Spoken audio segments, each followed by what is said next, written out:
반갑습니다. 잘 오셨습니다. 은혜 많이 받으세요.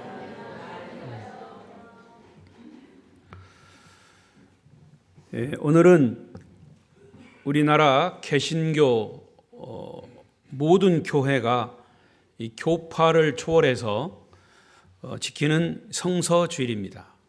해마다 12월 둘째 주일은 성서주일로 지킵니다. 성서주일은 성경의 중요성을 강조하고 성경은 진리다라고 하는 말씀을 이 세계 모든 교회들이 지켜야 된다라고 하는 그런 의미를 가지고 성서주일을 지키고 있습니다. 그래서 오늘 말씀의 주제는 우리에게 성경을 주신 이유입니다. 다 같이 주제를 읽어보겠습니다. 시작. 우리에게 성경을 주신 이유. 이미 여러분들은 알고 계시겠지만 하나님이 우리에게 성경을 주신 이유가 분명히 있습니다. 그 성경을 주신 이유를 우리가 확실히 알고 성경을 읽고 성경을 믿고 성경대로 살아가야 합니다. 자, 먼저 서론은 우리 한국 땅에 처음으로 성경이 어떻게 전해졌는지, 성경이 전해졌기 때문에 저희들이 지금 우리가 성경을 보고 있습니다. 성경 속의 복음, 성경 속의 하나님, 성경 속의 진리를 우리가 알고 믿고 구원을 받은 것이죠.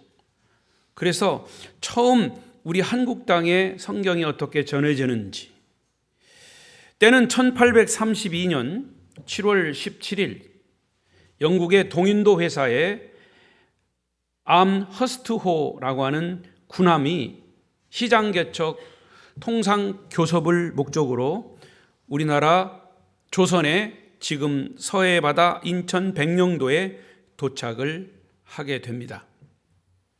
이 배에는 유명한 중국 선교사 로버트 모리슨이라고 하는 선교사의 영향을 받은 동양 선교에 큰 관심을 가지고 있었던 유택의 독일 사람 칼 귀즈라프라고 하는 선교사가 그 배에 타고 있었습니다. 백령도 해변에 내린 귀즈라프 선교사 일행은 조심스럽게 그 백령도에 있는 주민들과 접촉을 했습니다. 말도 통하지 않지만 그들이 가지고 있던 성경책과 전도지 또 단추 등등의 작은 선물들을 이 백령도 이 주민들에게 전달을 하고, 그리고 그것을 받은 주민들은 답례품으로 담배와 담뱃대를 이 선교사에게 주었습니다. 이것이 한국 초기 선교 역사의 기록으로 남아 있죠.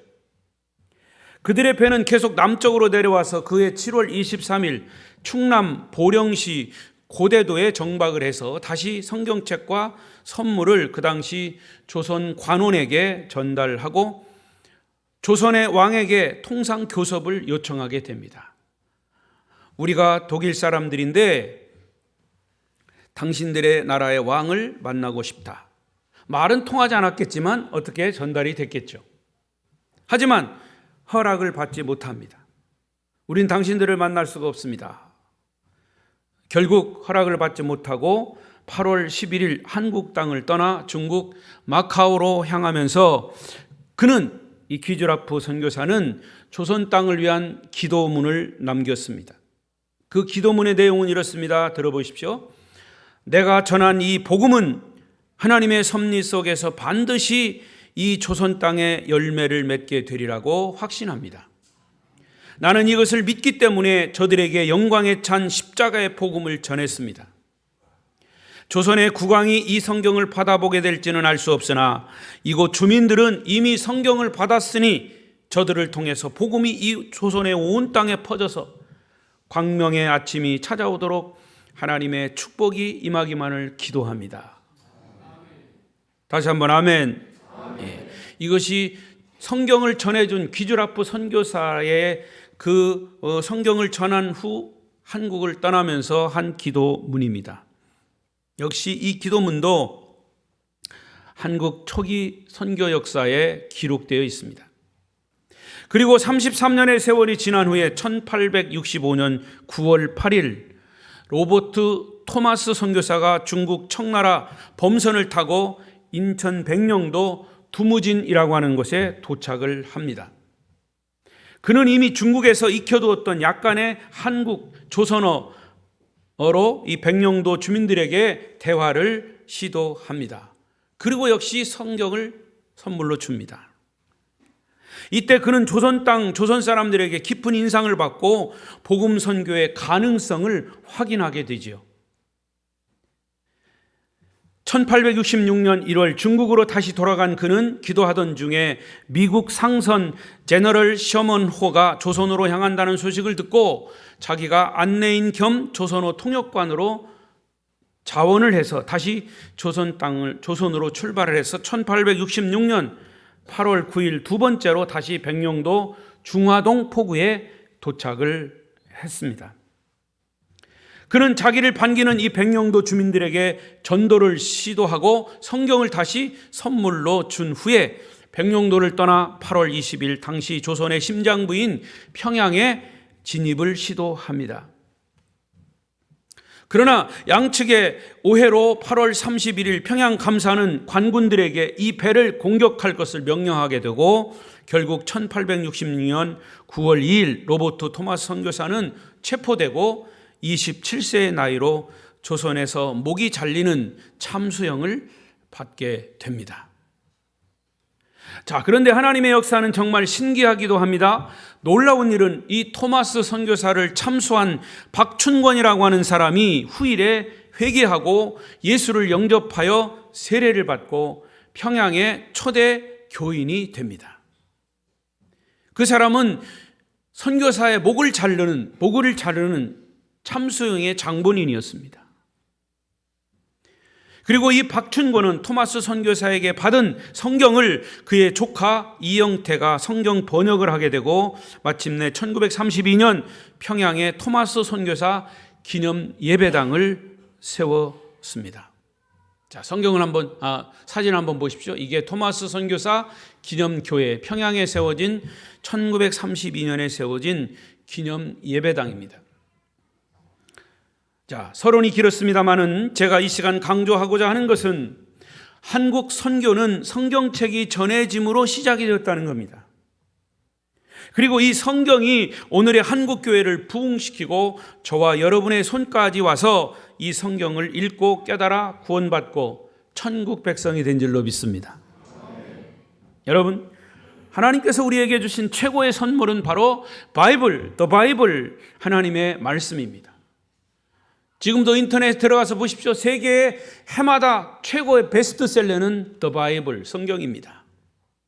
그 어느 책보다도 제일 많이 팔리는 책이 1년에 매번 제 1위가 성경입니다. 그만큼 많은 사람들이 성경을 읽는다는 얘기죠.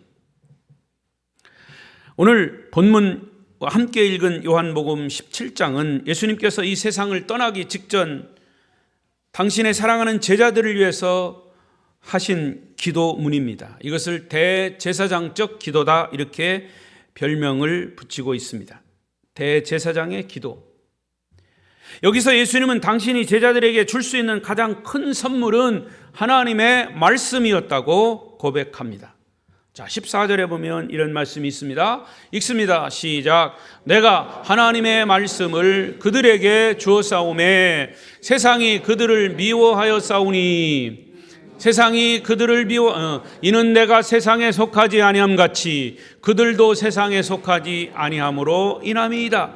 여기 14절 서두에 보면 내가 하나님의 말씀을 그들에게 주었다 그랬어요. 그럼 그들은 누구냐? 성경을 하나님의 말씀으로 인정하는 사람들, 그런 사람들을 지칭하는 겁니다. 그러니까 성경은 그리스도인 개개인뿐만 아니라 그리스도를 구주로 고백하는 교회 공동체에 주신 하나님의 엄청난 선물입니다. 그래서 교회를 하나님의 말씀의 공동체라고도 합니다. 따라하십시다. 교회는 말씀의 공동체다. 이 공동체, 우리 교회는 말씀의 공동체예요. 세상 어느 단체와도 비교할 수 없는 하나님의 말씀의 공동체예요. 말씀을 중심으로 세워진 곳이 교회입니다. 자, 그러면 오늘 설교 제목대로 왜 하나님이 우리에게 성경을 주셨는가, 그 이유를 몇 가지 말씀을 나누겠습니다. 첫째는 죄악된 세상에서 하나님이 우리를 보호하기 위해서입니다. 성경을 읽고 성경을 진리로 믿는 사람들을 보호하기 위해서 성경을 주셨다, 그 말입니다. 우리가 살아가는 이 세상은 죄악으로 가득 차 있습니다. 그래서 이 죄를 이기며 살기란 결코 쉽지 않습니다. 여러분, 요즘 세상은요, 거짓말하는 세상이에요. 온통 뉴스를 봐도, 주위를 둘러봐도 다 거짓말하는 사람밖에 없어요. 오히려 거짓말 안 하는 사람이 이상해. 난쟁이 나라에 정상적인 사람이 가면 이상한 거예요. 여러분, 이상하지 않아요? 너무 심각하신 모양이네. 생각해 보세요. 난쟁이 나라에 정상적인 사람이 가면 난쟁이들 볼 때, 야, 저기 거인이 왔다 그럴 거 아니에요. 이 세상에, 거짓된 세상에서 정직한 사람이 이면 세상이 이상해요. 그러나 뭐가 정상입니까? 정직한 것이 정상이죠. 만약에 성경이 없었다면 이 세상 사람들은 죄가 뭔지도 모를 뿐만 아니라 죄를 밥 먹듯이 짓고 살아갈 것입니다. 그렇다고 이 죄를 피해서 우리가 누구들과 같이 세상을 떠나 산속에 들어가서 혼자 살 수는 없습니다. 아니, 혼자 살아도 죄는 여전히 혼자 짓더라고요. 요한복음 3장 16절에 왜 하나님이 세상을 이처럼 사랑하사 독생자를 주셨다고 했습니까? 그것은 죄 많은 이 세상을 구원하기 위해서라고 했습니다. 그러면 이 복음 증거의 사명은 누구에게 주셨습니까? 이 말씀을 듣고 믿는 자, 예수를 먼저 믿은 우리에게 복음 증거의 사명을 주셨다는 거죠. 그래서 오늘 예수님이 기대하시고 소원하시는 그런 기도, 이것은 예수님이 기대하시고 소원하시는 바는 명확하게 말씀하셨습니다. 15절, 17장 15절 시작. 내가 비옵는 것은 그들을 세상에서 데려가시기를 위함이 아니요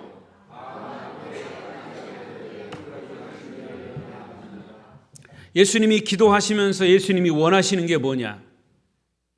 세상에서 데려가시기를 원함이 아니요 다만 악에 빠지지 않게 보존하기를 원하신다 그랬어요. 주님께서 원하시는 것은 우리를 죄악에서 보호하시려고 하는 것이지 이 세상을 떠나게 하는 것이 아니라는 겁니다. 그래서 예수님께서 우리에게 가르쳐 주신 기도문에도 우리를 시험에 빠지지 않게 하시고 다만 악에서 구하소서. 따라하십시다. 다만 악에서 구하소서. 시험에 빠지지 않게 하소서. 이렇게 기도하라고 가르쳐 주셨습니다.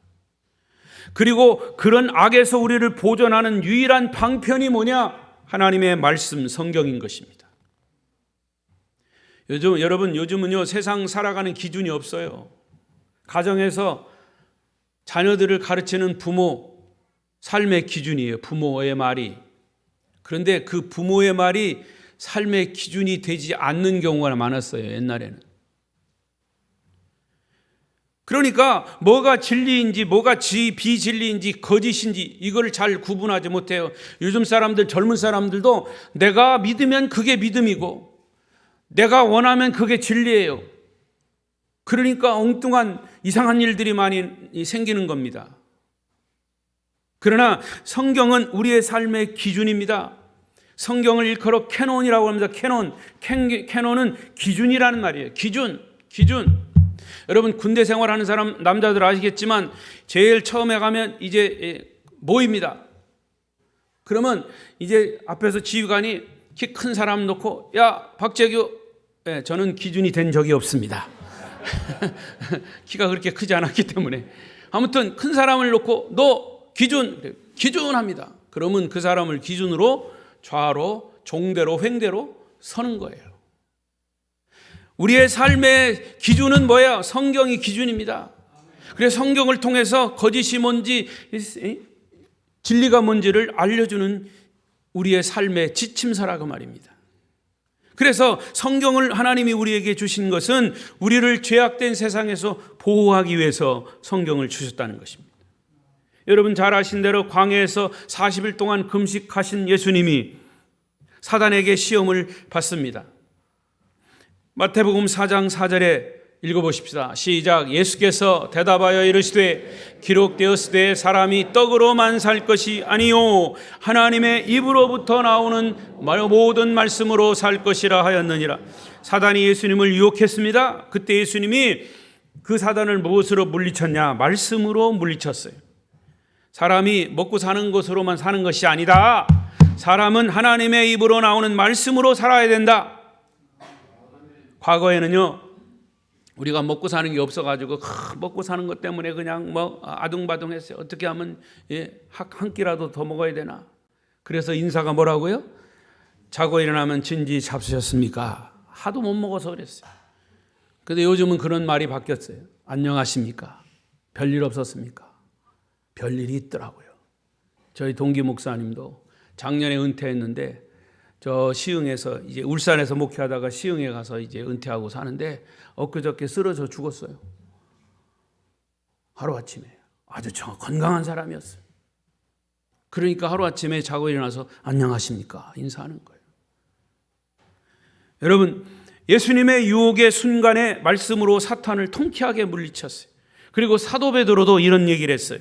베드로 전서 5장 8절 시작. 근신하라 깨어라 너희 대적 마귀가 우는 사자같이 두루 다니며 삼킬 자를 찾나니 경고했습니다. 왜 베드로 사도가 이런 경고를 했을까? 깨어라 근신하라 사단이 우는 사자와 같이 삼킬 자를 찾는다. 본인이요, 사도 베드로가 본인이 사단에게 호되게 당했잖아요. 자기 스승 예수님을 3번씩이나 부인했어요. 이 부인했을 때 그 베드로의 마음속에 사단이 들어갔다고 그랬습니다. 이게 나중에는 이게 사단의 공격인지, 처음에는 사단의 공격인지도 몰랐어요. 그러나 그가 나중에 깨닫고 나니까 그게 사단의 공격인 줄 깨닫고 성경을 베드로 전서와 베드로 후서를 쓰면서 사단의 공격을 미연에 방지하려면 믿는 사람들도 깨어 있어야 한다. 이것을 강조한 거예요. 깨어 있어야 한다는 말은 성경 말씀으로 무장하라는 겁니다. 이 세상의 유혹을 이기고 마귀의 유혹을 이기고 죄의 유혹을 이길 수 있는 강력한 무기는 하나님의 말씀밖에 없습니다. 말씀은 우리를 죄악으로부터 보호하는 공격 무기예요. 우리가 이 세상에서 승리의 삶을 살기 위해서는 하나님의 말씀으로 무장돼야 됩니다. 에베소 6장에 보면 하나님의 전신갑주를 입으라. 전신갑주 중에서 모두가 다 사단의 죄악을 막아내는 방어용입니다. 투구와 방패와 이런 모든 것들은 다 방해용, 방어용인데 공격용이 딱 하나 있어요. 그게 뭐예요? 말씀이에요. 말씀. 에베소 6장 17절 읽어보십시다. 시작. 구원의 투구와 성령의 검 곧 하나님의 말씀을 가지라. 검은 방어용이 아니라 공격용이잖아요. 구원의 투구, 방패, 흉배 이런 것들은 다 방어용입니다. 그러나 공격은 말씀이에요. 말씀으로 공격하는 거예요. 그래서 만약에 이 말씀으로 공격하지 않고 이 무기로 삼지 않으면 죄악된 세상에서 보호받지 못하는 겁니다. 그래서 저는 우리 아름다운 교회 성도들에게 끊임없이 말씀을 읽고 묵상하고 배우고 설교를 듣고 공부하고 순종하며 살아야 함을 강조하고 또 강조하는 겁니다. 여러분, 죄악으로부터 보호받지 못하고 죄에 파묻혀 살면 우리는 항상 내가 보이지 않는 그런 악한 세상의 밥이 되고 사탄의 놀이개로 살다가 결국 그 인생은 지옥 떨어져 멸망당하고 마는 것입니다. 성도 여러분, 말씀에 순종하심으로 죄악으로부터 보호받으시고 천국 백성이 되시기를 축복합니다. 두 번째로 우리에게 성경을 주신 이유, 거짓된 세상에서 우리를 거룩하게 하기 위해서입니다. 시작. 거짓된 세상에서 우리를 거룩하게 하기 위해서. 하나님의 말씀이 죄악된 세상에서 우리를 보호하는 것은 소극적인 것이라면 적극적으로는 하나님의 말씀은 거짓된 세상에서 우리를 거룩하게 성결하게 한다라고 얘기할 수 있어요. 자, 이 말은 거룩하고 성결하게 한다는 말은 하나님의 말씀을 보고 듣는 사람들은 거짓말하지 않고 하나님의 말씀을 듣고 읽는 사람은 사기치지 않고 하나님의 말씀을 보고 듣는 사람은 이간질하지 않고 하나님의 말씀을 보고 듣는 사람은 정직하게 산다는 뜻입니다. 17절 다시 봐요. 시작. 그들을 진리로 거룩하게 하옵소서. 아버지의 말씀은 진리니이다. 진리로 거룩해진다는 말이 무슨 뜻일까요? 성경을 가슴에 품고 있으면 거룩해진다는 말일까요? 성경을 부적처럼 자동차 안에 넣고 다니면 사고가 안 난다는 말인가요? 성경이 집 책꽂이에 꽂혀 있으면 저절로 우리 가족이 거룩해진다는 말인가요? 그런 뜻이 아닌 것을 여러분 아시죠? 사도 요한은 요한계시록을 기록하면서 1장 3절에 이렇게 말씀합니다. 시작. 이 예언의 말씀을 읽는 자와 듣는 자와 그 가운데 기록한 것을 지키는 자는 복이 있나니 때가 가까움이라. 여기서 가장 핵심은 지키는 것이에요. 지키는 것. 말씀을 듣고 읽고 은혜 받고 수천 번 수만 번 듣고 읽고 은혜 받고 그것으로 끝나면 안 된다는 거예요. 마지막에 뭐 해야 된다? 지켜야 된다. 지켜야 된다.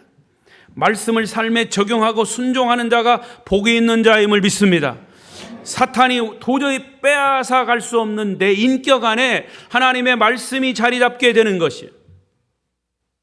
제가 오래전에 배운 것 중에 지금도 잊지 않고 기억하는 것이 있습니다.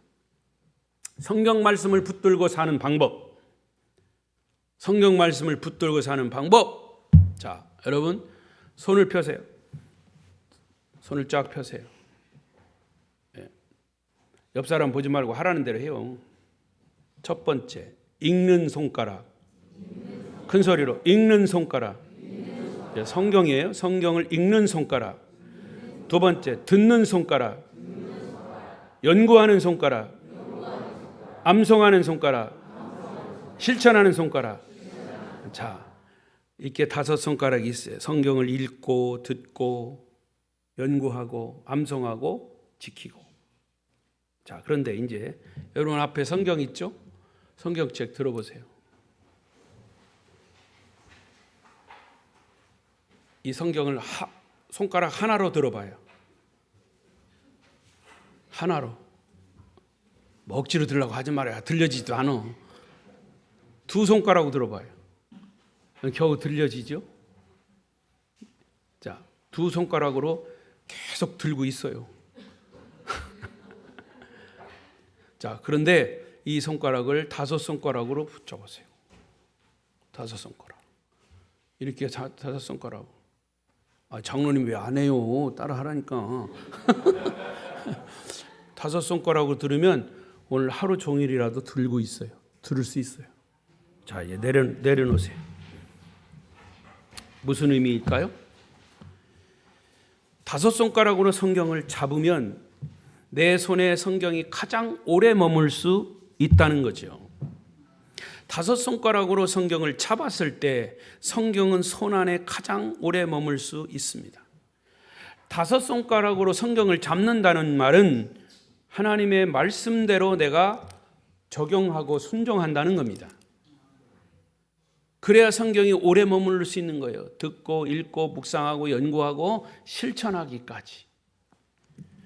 읽는 말씀, 들은 말씀, 연구한 말씀, 암송한 말씀, 실천한 말씀을 삶에 적용하지 못하면 이 말씀은 결코 우리에게 머물러 있지 못하고 우리를 거룩하게 할 수밖에 없어요. 이렇게 많은 사람들이, 신자들이 성경을 듣고 오늘 목사님 말씀 너무 은혜 받았습니다. 끝이요. 그러니까 성경이 오래 머무를 수가 없어요. 이 말씀이 우리의 삶의 실천으로 옮겨져야, 이 말씀이 내 안에 인격으로 형성이 돼야, 만들어져야 그것이, 이 말씀이 내 안에 깊이 끝까지 머물러 있는 거예요. 말씀을 적용할 때 그 누구도, 마귀도 내게서 말씀을 빼앗아갈 수 없는 겁니다. 거룩하다라고 하는 말은 구별하다라고 하는 뜻이기도 합니다. 말씀에 순종하는 순간 우리는 세상과 마귀와 다른 차별화된 구별된 거룩한 삶을 산다는 그런 얘기입니다. 그때 비로소 우리는 세상 안에 존재하지만 세상과 다른 기준, 성경적 가치관을 가지고 인생을 살게 되는 겁니다. 여러분, 사람은요 가치관에 따라서 사는 거예요. 내가 어디에 가치를 두고 사느냐? 돈에 가치를 두는 사람은 그저 돈밖에 몰라요. 지금도 돈에 가치를 두고 사는 사람들은 예배를 드리면서도 돈 생각할 거예요. 돈 생각을 계속 해다 보세요. 그러면 어떻게 돼? 돌아요, 돌아. 그리고 돈은 세상 사람들의 손에서 손으로, 손에서 손에서 돌아가기 때문에 돈이에요. 돈 생각만 하고 돈이 우상이 되면 그 사람은 도는 거예요. 그러니까 거짓이고 뭐고 사기고 뭐고 오직 돈만 생각하는 거예요. 그게 가치관이에요. 그러나 우리가 성경적 가치관, 하나님의 말씀의 가치관을 가지면 거짓말하지 말아야지, 정직해야지, 사기치지 말아야지, 이간질하지 말아야지, 이런 말씀에 인격이 형성되는 겁니다. 이 세상은 온통 거짓이 판을 치고 있어요. 앞에서 말했듯이 돌아서면 또 다른 말을 합니다. 거짓말을 밥 먹듯이 합니다. 그런데도 세상 사람들은 아무렇지도 않은 듯이 살아갑니다. 그래서 말씀에 순종하는 그리스도인들은 존재 그 자체로 이 세상에 도전과 감동을 던지는 인생이 돼야 합니다. 주님 우리에게 뭐라고 그랬습니까? 너희는 세상의 소금이요 빛이라고 했습니다. 이것은 바로 말씀으로 산다는 겁니다. 여러분, 너희는 세상의 빛이 되라 이게 아니에요. 빛이라요, 빛이라. 그냥 존재하는 거예요. 정체성입니다. 그리스도인의 정체성. 너는 세상의 소금이라. 소금이 되라가 아니라 소금이라예요. 소금이라. 정체성입니다. 소금은 뭐예요? 소금은 그냥 자신이 녹아내리는 거예요. 자신이 물에 녹아서 없어지는, 그러면서 맛을 내는 겁니다. 빛은 자기를 태우면서 세상에 비추고 자기는 없어지는 거예요. 이게 그리스도인의 정체성입니다. 이 정체성이 어디에서 형성이 되느냐? 하나님의 말씀으로 형성이 되는 것입니다. 하나님이 살아계신 것을 너희가 맛보아 알지어다. 따라하십시다. 맛보아 알지어다. 그렇습니다. 저와 여러분은 세상이 변해도 신앙의 본질인 복음을 맛보아 알고 이 복음을 붙들고 우리는 끊임없이 달려가야 합니다. 거룩한 삶을 사는 저와 여러분 되시기를 축복합니다. 마지막 세 번째로 우리에게 성경을 주신 이유는 뭐냐? 우리를 예수 믿고 구원받게 하기 위해서입니다. 가장 중요한 이유예요. 여러분, 저와 여러분이 예수 믿고 구원받은 것이 무엇에 근거한 것입니까? 성경에 근거한 것이에요. 성경에는 하나님 얘기, 예수님 얘기, 성령님 얘기, 천국 얘기, 지옥 얘기가 있습니다. 우리의 죄를 십자가에 달려 돌아가시고 3일 만에 부활하신 그 예수를 구세주로 믿으면 구원받고 천국 백성으로 살아가고 죽어도 그 천국에 갈 수 있다는 이 얘기는 성경이 아니면 들을 수 없는 얘기예요. 그래서 우리는 성경을 믿고 성경을 따라서 사는 거죠. 만약에 성경이 거짓이라면, 어제도 제가 장례식장에 가서 늘 얘기하지만, 여러분, 성경이 거짓이면요, 성경이 비진리면요, 여기 있는 목사는 사기꾼이라니까. 평생 헌신해서 복음을 전하는데 이 복음이 거짓이라면 목사는 사기꾼이요. 여러분도 이 복음이 거짓이라면, 성경이 거짓이면 이 자리에 있을 이유가 없어요. 시간만 보내는 거죠. 성경이 진리고 복음이 진리이기 때문에 저는 평생을 헌신해서 복음을 전하는 것 뿐이에요. 그리고 여러분들은 이 자리에 나와서 예배를 드리는 것이죠. 이걸 믿지 않는 사람들은 차지하더라도 믿는 만큼, 저희들은 믿는 만큼 하나님의 은혜가, 하나님의 복음을 우리가 듣고 복을 받게 되는 것이죠. 그래서 이런 복된 소식을 듣고 스스로 변화를 체험한 사람들은 다른 사람들도 이 말씀을 듣고 변화되기를 소망하는 겁니다. 내가 하나님의 살아계신 말씀으로 인해서 내가 이렇게 변화됐다, 구원받고 나는 천국 백성이 됐다, 이것을 나는 확신한다. 그래서 우리의 가족도, 믿지 않는 가족도, 내 주변에 사는 사람들도 이 이야기를 듣고 구원받아라, 천국 가야 된다, 안타깝게 이야기하는 겁니다. 여러분, 왜 돈 들여가면서 자꾸 교회 나와라, 복음 들어야 된다, 시간 들여가면서 그렇게 전도합니까? 안타까워서 그런 거죠. 말씀으로 행복하게 된 사람들은 이 말씀을 나누지 않을 수 없어요. 이것이 진리이기 때문에, 그래서 이제 우리 김희경 권사님네도 어머니가 98세로 돌아가셨는데, 그 어머니가 생전에는 복음을 받아들이지 않으셨기 때문에 그 딸들이, 두 딸들이 안타깝게 엄마 소리를 질러가면서 예수님 복음을 복음 제시하면서 엄마 아멘. 제가 그 병상에서 세례를 주면서 정말 이 울먹이면서 예수 그리스도의 복음을 전했습니다. 그랬더니 말씀도 잘 못하는데 자녀들이 아멘 하니까 그냥 따라서 아멘 하시더라고요. 그 제가 세례를 베풀고 와서 두 분의 딸 이야기를 들어보니까 계속 운명하시기 전까지 복음을 제시했대요. 그랬더니 나중에는 아멘 하시고 너무 평안하게 운명하셨다고 들었습니다. 여러분, 우리가 이 세상을 살면서 희노애락 애호역을 다 겪어가며 삽니다. 그러나 마지막 죽을 때는 돈도 필요 없죠. 죽을 때는 건강도 필요 없어요. 내가 누렸던 지위도 필요 없어요. 오직 내가 이제 죽으면 어디로 갈 것인가? 천국과 지옥 두 군데밖에 없어요. 저 사람은 착한 일 했으니까 천국 갈 거야? 누구 마음대로. 그거는 내가 결정하는 게 아니에요. 복음이 결정하는 겁니다. 예수가 결정하는 겁니다. 예수를 믿으면 구원이요, 믿지 않으면 지옥입니다. 성경이 진리의 책이고 구원의 책임을 믿기 때문에 저는 이 평생 헌신해서 복음을 전하고 여러분도 믿음을 지켜가는 거 아닙니까?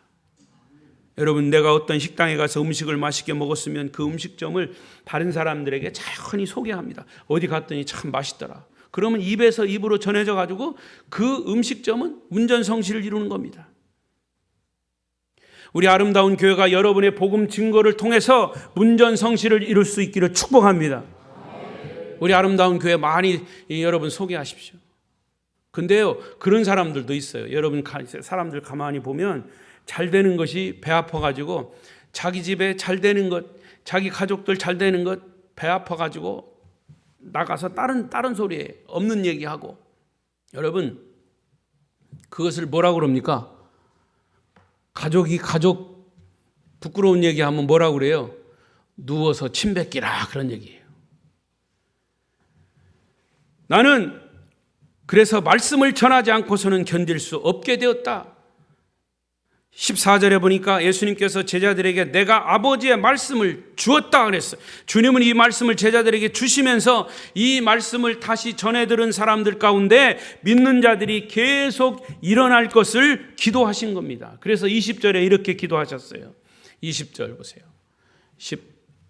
20절 시작. 내가 비옵는 것은 아니요 또 그들의 말로 말미암아 나를 믿는 사람들도 위함이니. 너희들뿐만 아니라 너희들의 말을 듣고 믿는 사람들이 더 많이 생겨났으면 좋겠다. 그래서 내가 이것을 너희에게 말씀을 주는 거다. 주님이 말씀하신 거예요. 나를 믿는 사람들도 위함이라. 예수를 앞으로 믿게 될 사람들이다.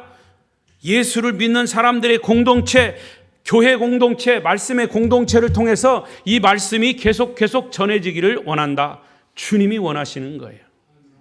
성도들이 말씀을 서로 나눔으로 전도하고 신앙도 성장해 가는 거예요. 그래서 정상적인 말씀 나눔 공동체는 말씀으로 신앙이 자라야 합니다.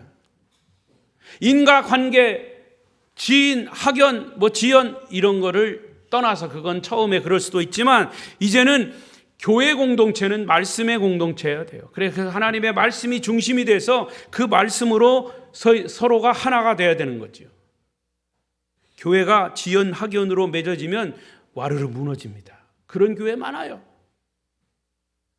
말씀이 기준이 되지 않으면, 하나님의 말씀이 기초가 되지 않으면 다 무너진다는 거예요. 말씀은 어디 가서 없어요.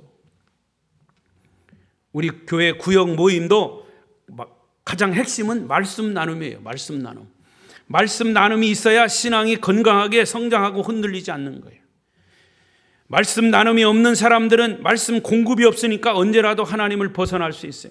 말씀의 영양 공급이 없으면 영혼이 메말라서 병들거나 죽습니다. 영혼이 죽어요. 서로에게 말씀이 공급될 때 그 공동체의 영성이 살아나는 겁니다. 제가 설교 서두에 말씀드린 것처럼 우리나라 최초의 선교가 시작된 백령도 선교는 성경이라고 하는 선물이 그 섬에 전달됨으로 가능할 수 있었어요. 그러나 그 섬에 실제로 구원받은 성도가 생겨서 교회를 세우기까지는 사실은 적지 않은 세월이 흘렀어요. 1894년 동학난이 우리나라에 있었죠. 동학난이 발생했을 때 백령도 출신 당상관이었던 허득이라고 하는 사람이 우리나라 최초의 개신교회였던 황해도 소래교회 성도들의 삶을 보고 감동을 받아서 성경을 읽기 시작했어요. 그래서 1985년 말 백령도로 돌아와 허득은 개혁파라고 하는 제목으로 백령도에 귀향 김성진이라고 하는 사람을 만나서 자신의 집에서 성경을 함께 읽고 토론하기 시작했어요. 그때 깨달은 것이 뭐냐? 오직 성경만이 백령도가 살 길이고 한국 민족이 살 길이다라고 하는 것을 그 허득이라고 하는 사람이 확신하게 되었습니다. 그래서 1898년 9월 어느 날 허득은 동네 사람들 다 모아놓고 그가 깨달은 성경의 진리를 설파하기 시작했습니다. 성경에 의하면 예수님은 천지를 지으시고 하나님의 아들이시고 누군지 이 예수를 믿으면 구원받고 영생 얻어 천국 간다. 만약에 이 예수 믿지 않으면 지옥 간다. 막 이렇게 허득이 막 외쳤더니 동네 사람들이 그 말을 듣고 막 박수를 쳤어요. 여러분도 박수 한번 쳐봐요. 일제히 박수를 치고 이날 온 동네 사람들이 예수 믿고 회개를 하고 교회를 세우자. 그래 의견 일치를 보게 됐어요. 그래서 1832년 7월 17일 유대인 독일 칼 귀즈라프 선교사에 의해 성경이 전해진 지 66년 만에 드디어 백령도 중화동에 교회가 세워지는 창립 예배를 드렸어요. 중화동 교회를 보여주십시오. 이게 중화동 교회. 1832년에 세워. 지금은 이제 조금 뭐 이렇게 개축도 하고 증축도 하고 그러겠죠. 칼 귀즈라프 선교사에서 이 인천 백령도에 성경이 전해진 이후에 66년 만에 이렇게 또 하나의 교회가 세워진 거죠. 그래서 이 교회가 세워지고 1900년 11월 8일에 언더우드 선교사 여러분 잘 아시죠? 그 언더우드 선교사가 이 중화동 교회를 방문하고 허득을 비롯해서 중생의 경험이 있는 사람들에게 7명에게 세례를 베풀었어요. 그래서 오늘날까지 불과 그 백령도 4천여 명의 백령도 주민 약 80%, 천주교인 10%, 합하면 90%가 교인이 되었어요. 우리나라에서 가장 복음화된 지역입니다.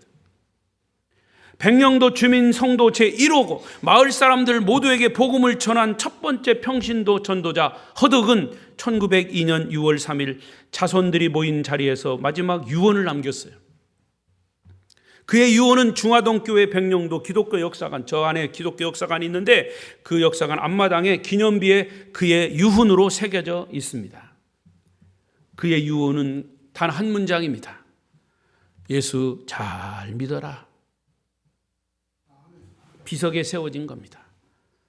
같이 해보십시다. 예수 잘 믿어라. 예수 잘 믿자. 할렐루야. 이제 말씀을 맺겠습니다. 다음 주일이 우리 아름다운 교회 한 해를 마무리하는 20일의 사무총회가 있습니다. 성탄절도 있습니다. 우리는 벌써 한 해를 돌아보면서 정말 성경 말씀대로 예수를 잘 믿었는지, 자, 여러분 왼쪽으로 고개를 돌리시면 우리 교회 금년의 표어는 복음으로 성숙한 성도입니다.